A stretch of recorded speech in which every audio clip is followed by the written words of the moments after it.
Hey, what's up guys? Welcome to Not Ashamed Gaming and Devotional number 3.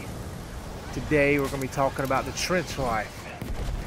Trench warfare is a war tactic or a way of fighting that was commonly used on the Eastern Front and the Western Front in World War I. In trench warfare, two sides fighting each other dig trenches in battle to stop the enemy from advancing. The World War I trenches could stretch many miles and made it almost impossible for one side to advance to the other. It is estimated that there were over 1,500 miles of trench lines. The trenches were there to protect soldiers from the opposing force.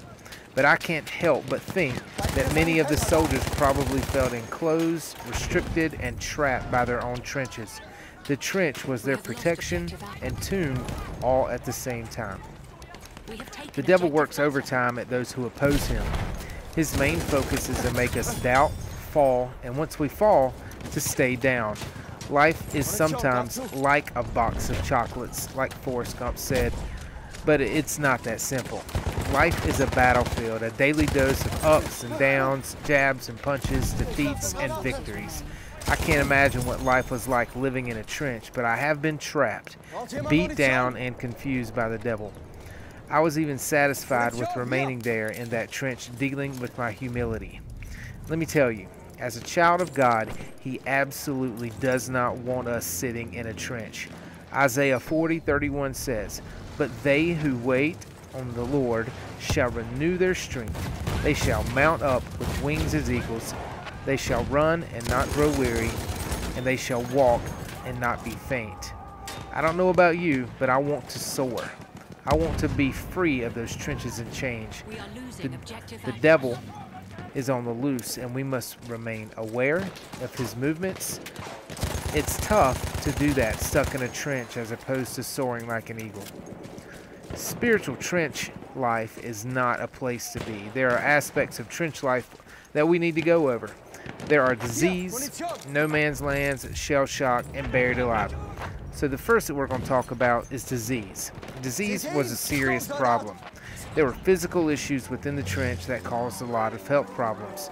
Trench fever and trench foot, unfortunately, were two main illnesses that created havoc within the trench. Trench fever was caused by the infestation of rats, fleas, and lice that was rampant in those living conditions. It was a nasty and painful disease that began suddenly with severe pain followed by high fever. Although not usually life-threatening, trench fever is debilitating, requiring a recovery period of 2 or 3 months. Trench foot is a medical condition caused by prolonged exposure of the feet to damp, unsanitary, and cold conditions. It caused the feet to grow numb, to swell, to blister, and to have fungal infections. In some cases, gangrene would set in and amputation was required. In the spiritual trench, the devil wants us to be sick and immobile. The more harm he can do, the less of a factor we will be. In Job 18:9, it says, "A snare seizes him by the heel, and a trap snaps shut on him." And Ephesians 4:27 says, "And do not give the devil a foothold." Hence, the trench foot, like a bear trap, once the foot is enclosed, the body is immobilized. You're in charge of your feet, so keep your path free of snares and the devil's infections. Alright, the next part, no man's land. No man's land was a scary place. No man's land was sometimes covered with landmines, barbed wire, and overwatched by machine gun nests. The distance between enemy trenches was anywhere from 50 to 250 yards apart. It was unoccupied due to fear or uncertainty. Those storms that are sent our way force us to make decisions. Many times because of panic and confusion, we run from one storm directly into the middle of another one. The panic, fear, and uncertainty are mindsets the devil tricks us into. He wants us scared and running out into the unknown or remain entrenched. It's unknown to us, but known to him.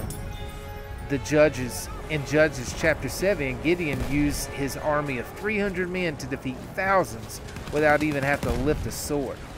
His army surrounded the camp of the Midianites, and while they were asleep, and began yelling, breaking jars, swinging torches, and blowing trumpets. In the confusion of waking up, suddenly the Midianite army was startled and began killing each other, fearing they were under attack.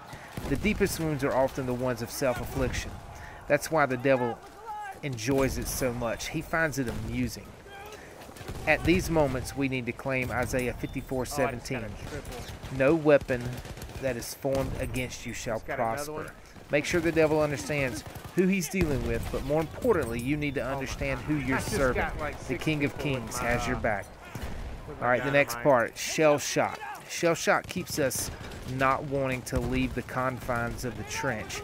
It's a psychological disorder orchestrated by the intensity of the bombardment and fighting that produced a helplessness. During the early stages of World War I, soldiers began to report medical symptoms after combat, included tendinitis, amnesia, headaches, dizziness, tremors, and hypersensitivity to noise. The term shell shock came into use to reflect an assumed link between the symptoms and the effects of explosions from the artillery shells. The moment you think you're ready to leave the trench, the devil will send his artillery to make sure that any thought that you may have of escaping has been subdued. The barrage is it is continuous and is meant to create a mental wall that affects your clarity for the moment. Be assured that as a Christian you are well armed and equipped to handle these devious strikes. 2 Timothy 3:16-17 says, all scripture is God-breathed and profitable for teaching, for reproof, for correction, and for training in righteousness, that the man of God may be competent, equipped for every good work. Let's focus on equipped for every good work part. The good work in this case is getting your butt out of the trench and being able to access the wisdom granted to us by God.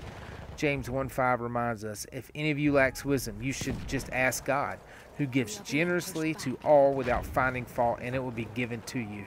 It sounds crazy, but it's not. The wisdom of God can flow through us like a surge of electricity. We just need to ask and study His Word. All right, and the last part. The phrase buried alive sounds like a fun time, right? Yeah, maybe not so much. In a spiritual sense, being buried alive could be related to building your own prison. No windows, no doors, nothing except your walls and your mind. The soldiers in the trenches, since they were basically living there, were forced to stabilize and bolster the trenches in order to make it somewhat habitable. They used sandbags and duck boards to reinforce the trench walls and planks on the ground to keep their feet dry. Barbed wire was also used at the top of the trench as means of protection from the enemy. All of this was a daily chore and honestly a means to no end. I hope you have realized one thing on the subject of trenches. The trenches are built with our own hands, and the devil wants you to board it up, make it livable, and call it home. So the buried alive aspect is in our hands. I don't know about you, but I have no interest in picking up this shovel. We were called to be free and not live under any bondage of slavery. Galatians 1:5 tells us it is for freedom that Christ has set us free. Stand firm then, and do not let yourselves be burdened again by the yoke of slavery. So being entrenched is not a lifestyle God has for you. We all will struggle, but we don't have to set up shop in our imperfections. He has called us to a greater glory that has us winning and living a life free of trenches and chains. I'll leave you with one of my favorite verses, Jeremiah 29:11.